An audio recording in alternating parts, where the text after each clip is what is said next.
राधे राधे। मैं संगीता यादव अपने YouTube channel पे आप लोग का स्वागत करती हूँ। दोस्तों, आप लोग के बीच में कजरी गीत सुनाने जा रही हूँ। अच्छा लगे तो लाइक सब्सक्राइब करना, कैसा लगे कमेंट बॉक्स में बताना दोस्तों। धन्यवाद। रिम झिम बरसेला हो सावनवा, हम नहीं जाबे सिवनवाना। रिम झिम बरसेला हो सावनवा, हम नहीं जाबे सिवनवाना। सबके साजन घरवा आए, हमरा पिया विदेशवा छाए। हमरा पिया विदेशवा छाए, रहिया जोहत थके नयनवा, हम नहीं जाबे सिवनवाना। रहिया जोहत थके नयनवा, हम नहीं जाबे सिवनवाना।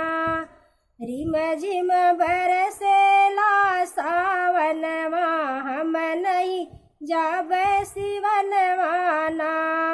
रिम झिम बरसेला सावनवा, हम नहीं जाबे सिवनवाना। जब जब पानी बरसन लागे, पूरा बदन हमरा कापे रामा, पूरा बदनवा कापे। पिया हो मानी जाता कहनवा, हम नहीं जाबे सिवनवाना। राजा हो मानी जाता कहनवा, हम नहीं जाबे सिवनवाना। रिम झिम बरसेला सावनवा, हम नहीं जाबे सिवनवाना। हम नहीं जाबे सिवनवाना।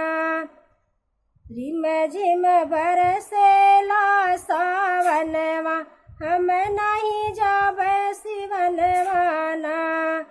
काला बदरवा जिया डरवाए, हमके याद सदन के सताए। काला बदरवा जिया डरवाए, हमके याद बलम के सताए।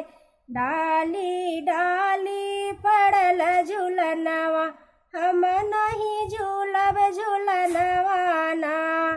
डाली डाली पड़ल झुलनवा, हम नहीं झूलब झुलनवाना। रिम झिम बरसेला सावनवा, हम नहीं